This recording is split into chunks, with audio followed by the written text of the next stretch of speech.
Hello दोस्तों, आज 10 तारीख है। कल सीटेट का रिजल्ट आया था और सभी बच्चों के जो हैं अच्छे मार्क्स होंगे। जिनका क्वालिफाई हो गया है उनको हार्दिक शुभकामनाएं। और मेरा नाम तरुण है। मेरी तरफ से एक छोटी सी कोशिश है, हम शुरू करने जा रहे हैं जीएस के लिए। हम साथ में मिलकर के पढ़ेंगे और मेरा बस आपसे यही कहना, आप ज्यादा से ज्यादा जुड़ें। जिन लोगों के सीटेट में कम नंबर हैं और क्वालिफाई कर चुके हैं उनके लिए बहुत अच्छी बात है, क्योंकि उनको पता है कि हमको कितनी मेहनत करनी है। ठीक है, तो आज ही से लग जाइए, अभी से। चलिए शुरू करते हैं। आज हम सबसे पहले हिस्ट्री के परिचय से एक शुरुआत करते हैं। सबसे पहले हिस्ट्री की फर्स्ट क्लास डालते हैं। उसी क्रम में हम जो है series wise history, polity, economics सभी की जो है रिकॉर्डेड क्लास डालेंगे। और अगर आप सबका सपोर्ट रहा, सबका साथ रहा, तो हम जल्दी से जल्दी लाइव सेशन में भी जुड़ेंगे। चलिए शुरू करते हैं आज हिस्ट्री, ठीक है, या इतिहास।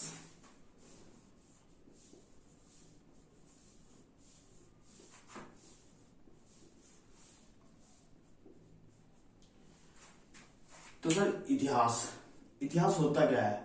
इतिहास जो भी घटनाएं हम पहले घट चुकी हैं, हमारे अतीत में, हमारे पास्ट में घट चुकी हैं, उन्हीं को हम पढ़ते हैं।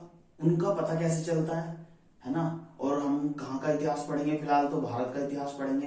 तो भारत के इतिहास में कैसी प्रमुख घटनाएं हैं, है ना, जो एग्जाम की नॉलेज से भी, जो एग्जाम में क्वेश्चन पूछे जाते हैं उसके लिए भी, और अदर नॉलेज से भी। इतिहास पढ़ने का मतलब क्या होता है? इतिहास को इसलिए पढ़ा जाता है ताकि हम भविष्य में, आने वाले टाइम में वो गलती ना करें जो हम पहले कर चुके हैं। ठीक है।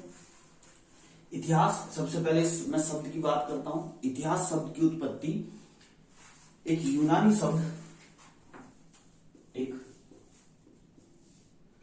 शब्द था, हिस्टोरिया। ठीक है, हिंदी में भी लिख देता हूं। ठीक है, एक हिस्टोरिया शब्द था यूनानी, जिससे जो है हिस्ट्री शब्द की उत्पत्ति हुई है। कोई पूछने वाला नहीं है, किसी एग्जाम में नहीं आएगा, पर फिर भी पता होना चाहिए। ज्योग्राफी की, पॉलिटी की, सबकी हम जो है रिकॉर्डेड क्लास डालेंगे और सीरीज वाइज डालेंगे। आप जीएस बाय तरुण निवा पर जाकर के चैनल को सब्सक्राइब करें और साथ में मिलकर पढ़ें। ठीक है। हिस्टोरिया शब्द, इसका अर्थ क्या होता है? इसका अर्थ होता है अन्वेषणों से प्राप्त ज्ञान या नॉलेज एक्वायर्ड बाय इन्वेस्टिगेशन। अर्थ क्या होता है इसका?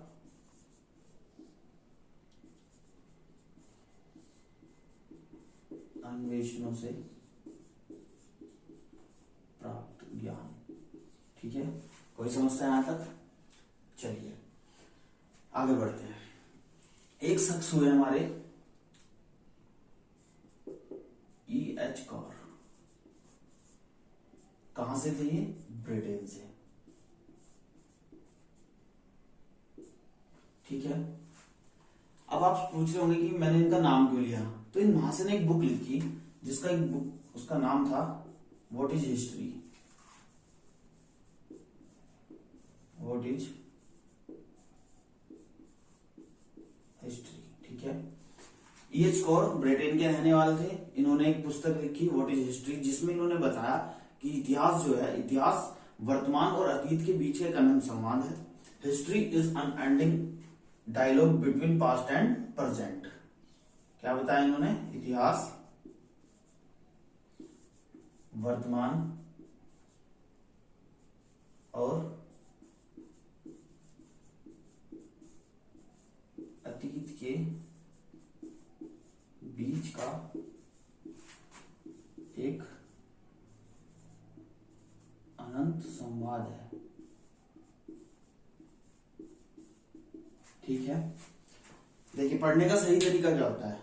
मैंने आज देखा है बहुत से लोग जो है डिजिटल बोर्ड का प्रयोग करते हैं। वो क्या करते हैं, पहले से ही स्लाइड बुक रखते हैं, ऐसे जूम करते हैं और बोल के बताते हैं। बहुत अच्छा तरीका, मैं नहीं कह रहा वो उनका गलत है, लेकिन इससे फर्क पता क्या हो रहा है? बच्चे की सोचने समझने की शक्ति जो है वो कम हो रही है।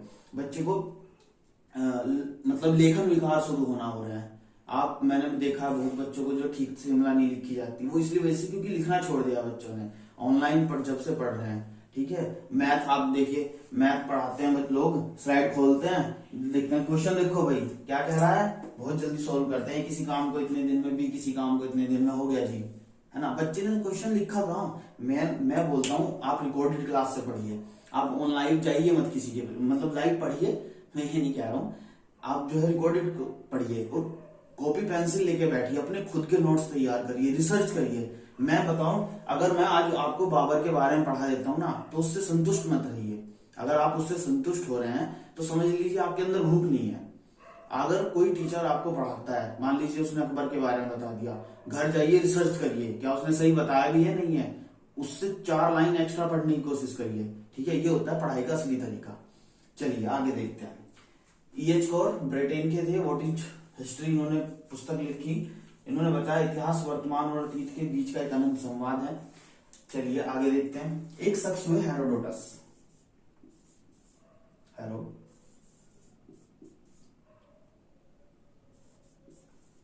ठीक है, हिंदी में लिखते हैं।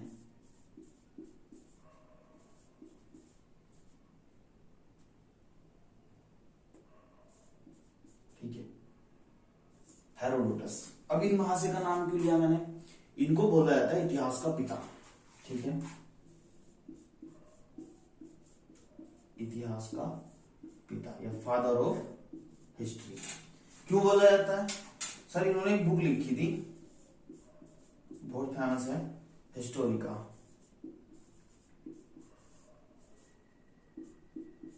ठीक है।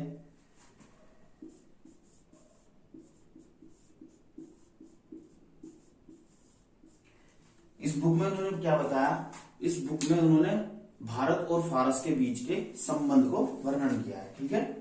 किस किस की, भारत और फारस के बीच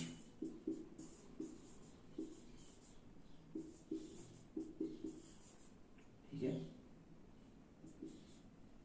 संबंधों का वर्णन, ठीक है, कोई दिक्कत। फारस पर्शिया, वर्तमान में इसको ईरान बोलते हैं, ठीक है, वर्तमान में क्या बोलते हैं इसको, ईरान। और कब से बोला जाने लगा, 1935 से, कोई दिक्कत। 1935 से इसको क्या बोला जाता है, ईरान। राजधानी तेहरान, भारत की राजधानी। चलिए कमेंट में लिख देना, ठीक है, यहां तक पढ़ा। चलिए आगे बढ़ते हैं। हालांकि रिकॉर्डेड क्लास है लेकिन आप पढ़िएगा जरूर, और मैं बोल रहा हूं कि संतुष्ट मत रहिएगा मेरे इससे भी, जो भी मैं दिखा रहा हूं ये नहीं कि बस ये रट लिया और बस कि हमने बहुत ही अच्छी हिस्ट्री पढ़ी है। आप जो है बुक पढ़िए, है ना, बहुत अच्छी अच्छी बुक है, रिसर्च करिए, नेट है उसका सही इस्तेमाल कीजिए, ठीक है। चलिए देखते हैं।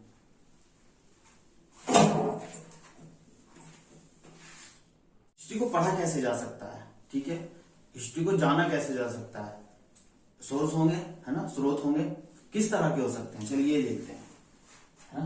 हमारे पास क्या होंगे, स्रोत होंगे, किस तरह के हो सकते हैं। सबसे पहले साहित्यिक स्रोत हो सकते हैं, ठीक है,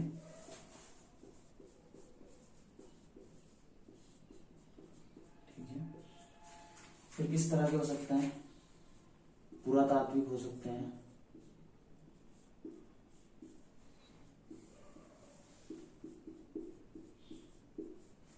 ठीक है। साहित्यिक स्रोत में क्या हो सकता है, साहित्यिक स्रोत को हम 2 भागों में बांट लेते हैं, या तो वो धार्मिक होंगे या धर्मनिरपेक्ष होंगे, ठीक है, या तो वो धार्मिक होंगे जो धर्म से जुड़े होंगे, ठीक है, धार्मिक साहित्य होगा, या फिर धर्मनिरपेक्ष साहित्य होगा,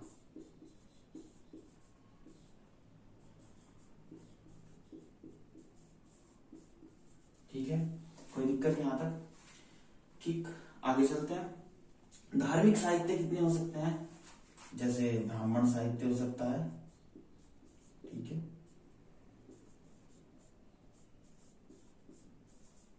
बौद्ध साहित्य हो सकता है,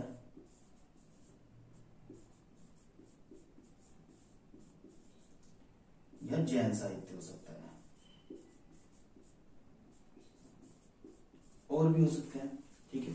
धर्मनिरपेक्ष में क्या हो सकता है, देखिए धर्मनिरपेक्ष में कौटिल्य का अर्थशास्त्र हो सकता है,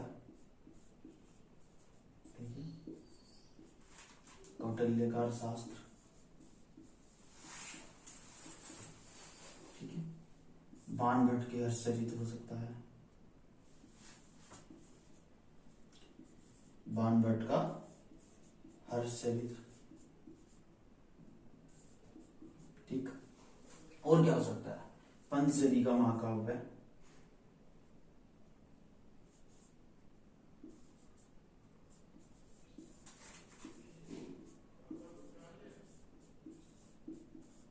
ठीक। और क्या हो सकता है, विशाख दत्त की मुद्रा राक्षस,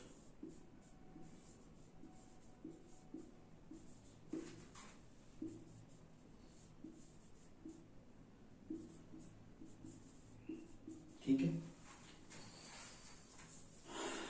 और क्या हो सकते हैं धर्मनिरपेक्ष में, विदेशी यात्रियों का विवरण हो सकते हैं, ठीक है।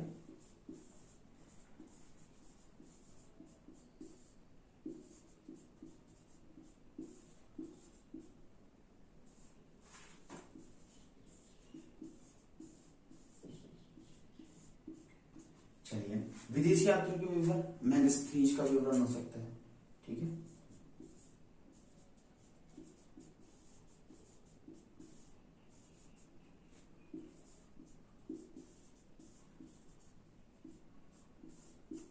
मैगस्थनीज कहां से था, यूनान से, जिसको अब इंग्लिश में बोला जाता है यूनान को ग्रीक, ठीक है। और एक शब्द है एल्लास, ठीक है। राइटिंग में कोई दिक्कत, चलिए देखिए मैगस्थनीज का विवरण, मैगस्थनीज कहां से था, यूनान से, यूनान को इंग्लिश में बोलते हैं ग्रीक, जैसे भारत को इंग्लिश में इंडिया बोलते हैं, ठीक है।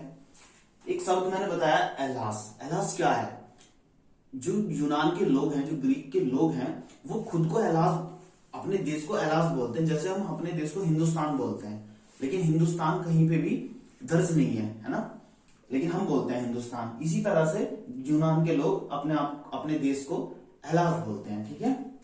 चलिए, और क्या हो सकता है विदेशी यात्रियों, चीनी यात्री आए हैं बहुत सारे, है ना, जैसे फाहायान आया है,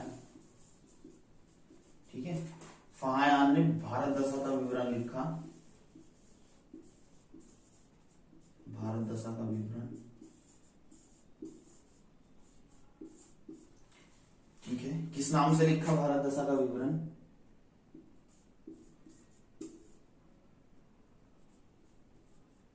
फूकोकी,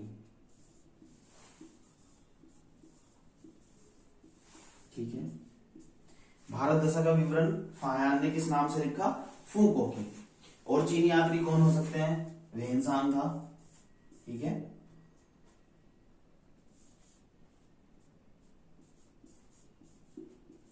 वेनसांग ने कौन सी पुस्तक लिखी थी, सीयू की, ठीक है। और कौन था चीनी यात्री, हवली था,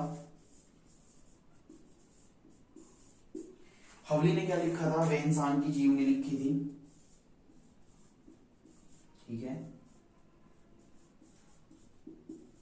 वेनसांग की जीवनी, ठीक। ये तीनों कहां से थे, चीन से थे, ठीक है।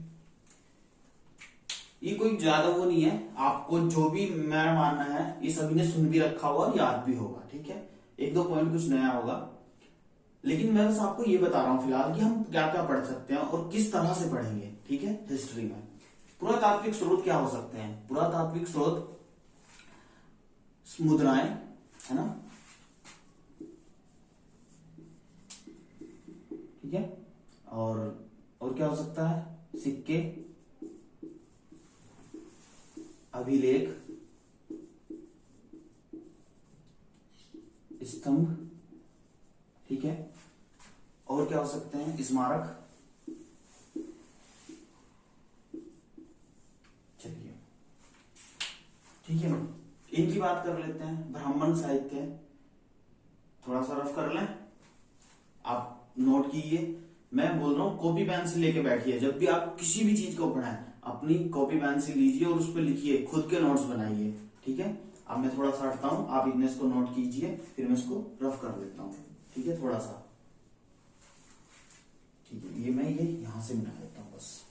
ठीक है,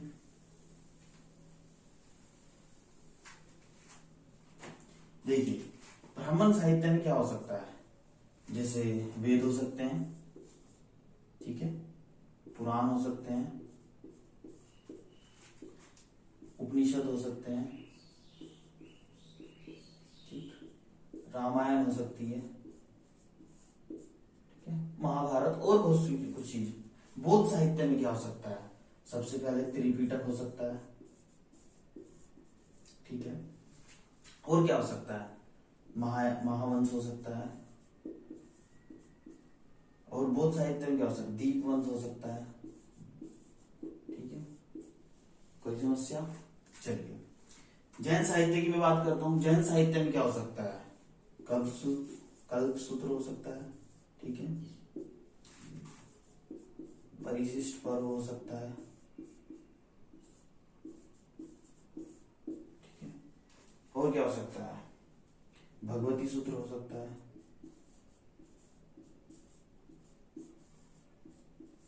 ठीक है, ठीक, ये हो सकते हैं। ठीक, चलिए अब बात करते हैं आगे, इसको नोट कीजिए आप।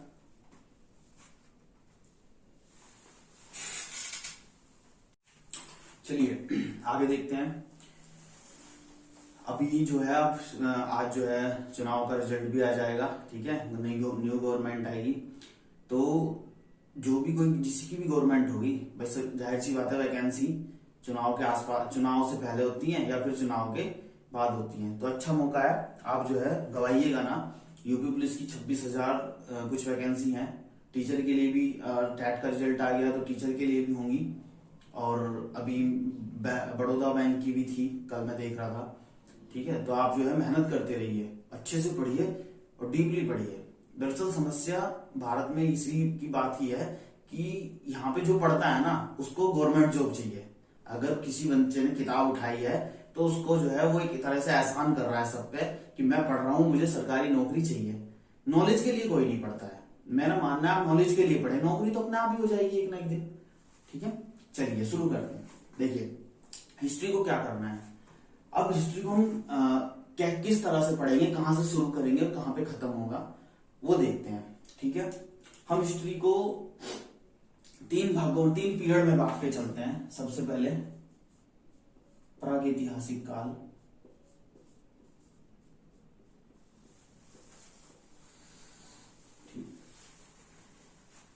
प्री हिस्टोरिकल पीरियड, ठीक है, प्रागैतिहासिक काल, फिर उसके बाद रखते हैं हम आदि ऐतिहासिक काल,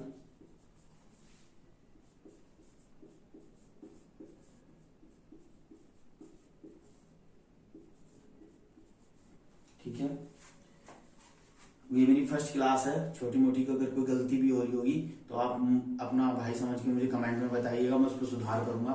ठीक है, और एक होता है ऐतिहासिक काल।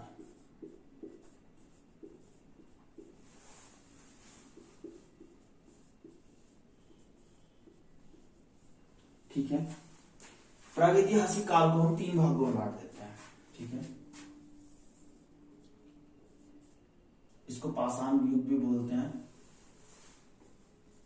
तो पूरा पाषाण काल,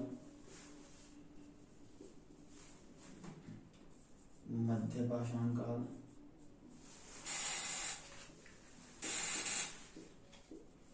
और नव पाषाण काल।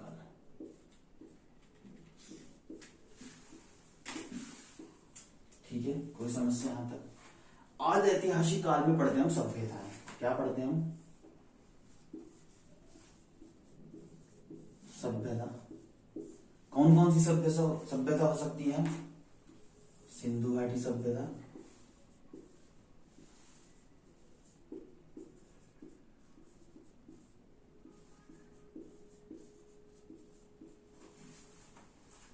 और वैदिक सभ्यता,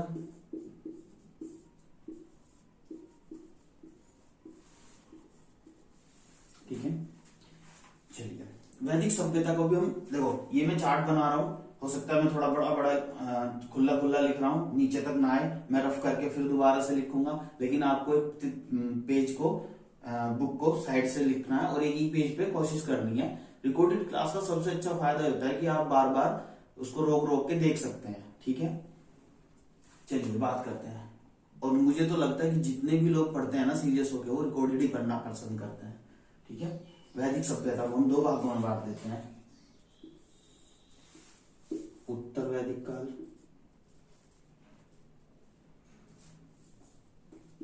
ऋग वैदिक काल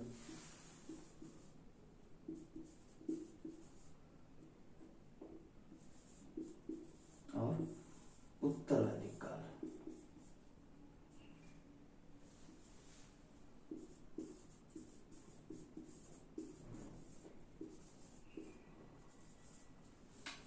कोई समस्या? चलिए अब देखते हैं ऐतिहासिक काल को, इसको हम तीन भागों में बांट के पढ़ लेते हैं। ठीक है, ये यहां से मैं शुरू कर रहा हूं। एक तो होगा प्राचीन भारत,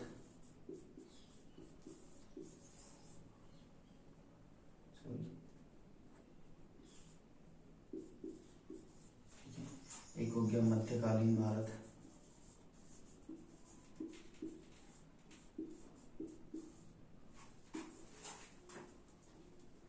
क्या कर रहा है, ठीक है, और एक हो सकता है आधुनिक भारत।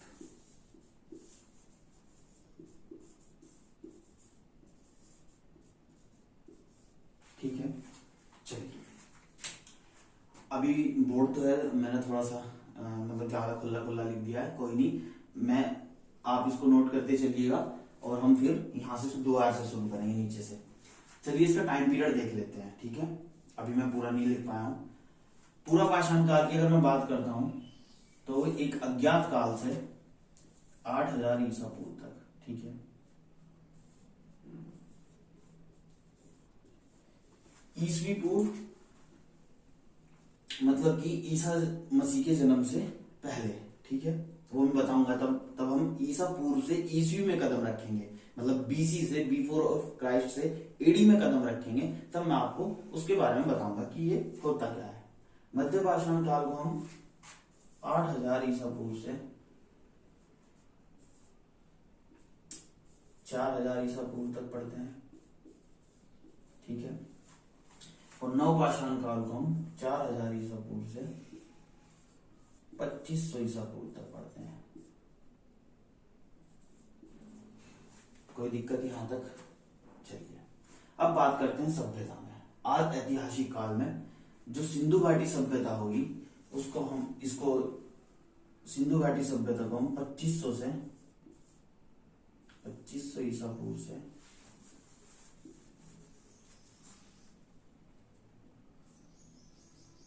1500 ईसा पूर्व तक पढ़ेंगे। ठीक है, वैदिक सभ्यता को हम 1500 ईसा पूर्व से 1000 ईसा पूर्व तक पढ़ेंगे, 600 ईसा पूर्व तक पढ़ेंगे। ठीक है, कोई दिक्कत? ठीक, इसी तरह से उत्तर वैदिक काल में हम इसको, मैंने वैदिक को दो भागों में बांट के पढ़ेंगे हम, 1500 से 1000, 1500 से 1000 ईसा पूर्व, और उत्तर वैदिक काल को पढ़ेंगे हम 1000 ईसा पूर्व से 600 ईसा पूर्व।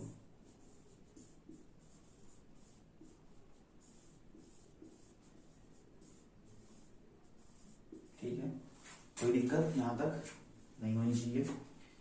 प्राचीन भारत को 600 ईसा पूर्व से पढ़ते हैं 712 ईस्वी तक। भारत में पहली बार अरबों का आक्रमण होगा। ठीक है, और कौन करेगा? मोहम्मद बिन कासिम। ठीक है, तो मध्यकालीन भारत में हम मोहम्मद बिन कासिम के आगमन से लेकर यानी 712 ईस्वी से लेकर के, ठीक है, हाँ देखिए अब ये ईसा पूर्व से ईस्वी में बात आ गई है। ठीक है, इसलिए हम 712 ईस्वी से लेके और 1707 तक यानी औरंगजेब की मृत्यु तक पढ़ते हैं हम क्या, मध्यकालीन भारत। ठीक है, जब ईस्वी लिखूंगा तो मैं बस सन लिखूंगा खाली, है ना, उसके बाद ईस्वी नहीं लिखूंगा। ठीक है, और आधुनिक भारत में हम बात करते हैं 1707 से लेकर के 1947 तक। ठीक है, कोई दिक्कत? देखिए अभी इसको आप नोट कीजिएगा। ठीक है, और जब ये नीचे होगा, अब मैं इसको रफ करके इसको ऊपर लिख के यहां से इससे नीचे शुरू करने वाला हूं। ठीक है, क्योंकि बोर्ड मेरे पास वैसे काफी बड़ा है, लेकिन मैंने कुछ ज्यादा बड़ा बड़ा लिख दिया है। ठीक है, चलिए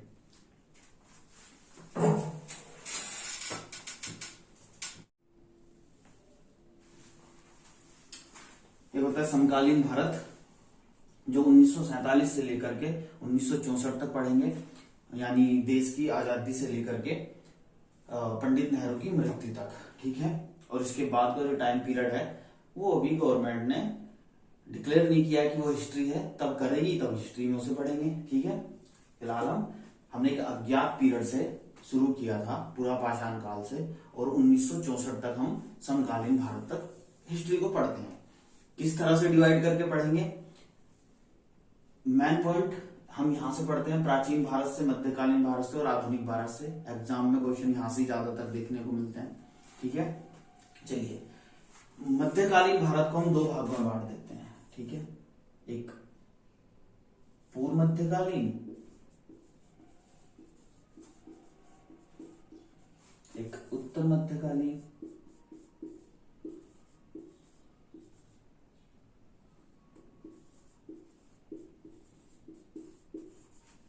चलिए देखते हैं, सबसे पहले पूर्व मध्यकालीन भारत में इसका टाइम पीरियड देखते हैं। इसको हम 8वीं शताब्दी से लेकर के 12वीं शताब्दी तक पढ़ेंगे। ठीक है,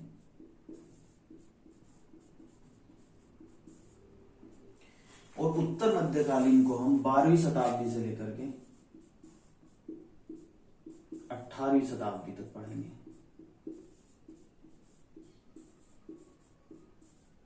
ठीक है, यहां तक किसी को कोई दिक्कत नहीं होनी चाहिए। चलिए अब देखते हैं कि इसमें हम पढ़ते क्या है। मैंने बताया प्राचीन भारत में सबसे पहले हम पढ़ेंगे महाजनपद। ठीक है, फिर पढ़ेंगे मौर्य, फिर मौर्योत्तर काल।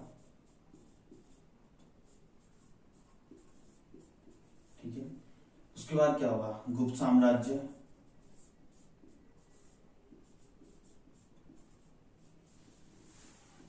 ठीक ठीक है, तो 18वीं शताब्दी से लेकर के और 8वीं शताब्दी से लेकर के 18वीं शताब्दी तक हम जो है मध्यकालीन भारत को पढ़ रहे हैं। तो इसमें सबसे पहले हम क्या पढ़ेंगे? 8वीं शताब्दी से 12वीं शताब्दी तक पूर्व मध्यकालीन में उत्तर भारत में हम पढ़ेंगे। उत्तर भारत में राजपूत, ठीक है, पाल और गुज्जर प्रतिहार।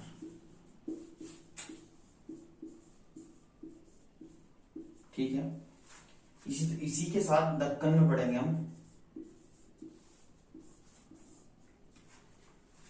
चालुक्य,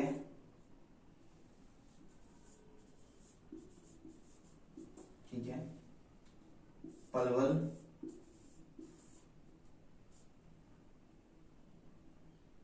पलवल, ठीक है, चालुक्य, पलवल और राष्ट्रकूट।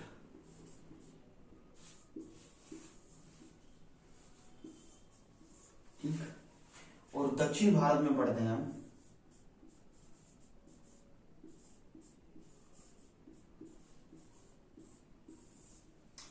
दक्षिण भारत में चेर पांडे, चोल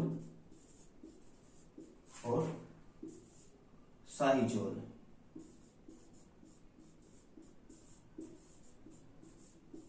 ठीक है, इसी तरह से उत्तर भारत में पढ़ते हैं हम 12वीं शताब्दी से 18वीं शताब्दी तक।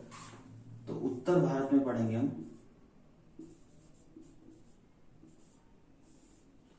दिल्ली सल्तनत,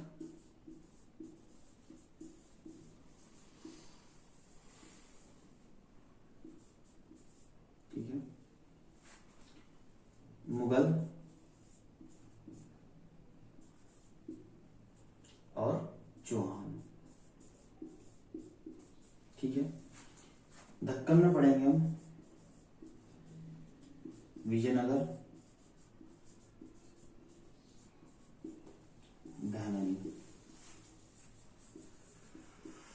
बहमनी साम्राज्य, ठीक है। और इसी तरह दक्षिण भारत में पढ़ते हैं हम चेल, देवगिरी के यादव,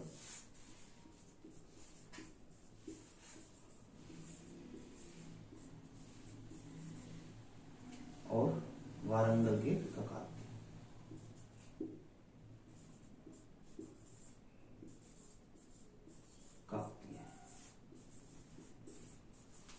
ठीक है, ये पढ़ेंगे हम, ठीक। और इसमें महाजनपद, चलो इसका टाइम पीरियड देख लेते हैं। महाजनपद को हम 6वीं शताब्दी में पढ़ेंगे, ठीक है। और मौर्य 323 ईसा पूर्व से लेकर के 184 ईसा पूर्व तक पढ़ेंगे मौर्य, और 184 ईसा पूर्व से लेकर के 313 ईस्वी तक, ये नोट करने वाली बात है, ठीक है। 184 ईसा पूर्व से लेकर के 313 ईस्वी से पढ़ेंगे हम मौर्योत्तर काल, और 319 ईस्वी से लेकर के 550 ईस्वी तक पढ़ेंगे हम गुप्त साम्राज्य, ठीक है। और समकालीन भारत मैंने बताया 1947 से लेकर के 1964 तक। आधुनिक भारत में 1760 से लेकर के, यानी औरंगजेब की मृत्यु से लेकर जब मुगल एम्पायर कमजोर होने लगेगा और ब्रिटिशों की नींव जुड़ने लगेगी भारत में, तो 1772 के रेगुलेटिंग एक्ट से लेकर के 1857 की क्रांति तक पढ़ेंगे हम कंपनी का शासन या कंपनी रूल। और 1857 की क्रांति के बाद जब 1858 का इंडियन काउंसिलिंग एक्ट पारित होगा, उसके बाद से लेकर के और 1947 तक देश की आजादी तक पढ़ेंगे हम क्राउन रूल, ठीक है। 2 भागों में पढ़ते हैं। चलिए, इस तरह से हम हिस्ट्री को पढ़ेंगे। तो कल से जब नेक्स्ट क्लास होगी तो मैं जो है एक सीक्वेंस में पढ़ेंगे हम। मैं इसी सीरीज में जो है आपको हिस्ट्री क्लास जो है इसमें मेरे GS बाय तरुण वहां पे डाल दूंगा। आप ज्यादा से ज्यादा इसको शेयर कीजिएगा और जुड़े रहिएगा, ठीक है। पढ़िए साथ में, है ना। और अगर कुछ भी मेरी गलती है, आज मेरा फर्स्ट टाइम है, अगर कुछ भी गलती है तो आप उसको कमेंट में बताइएगा, मैं उस पर सुधार करूंगा, वर्क करूंगा। और मैंने बताया ना, आप अपने नोट्स खुद बनाइए, ठीक है। चलिए, थैंक यू, जय हिंद।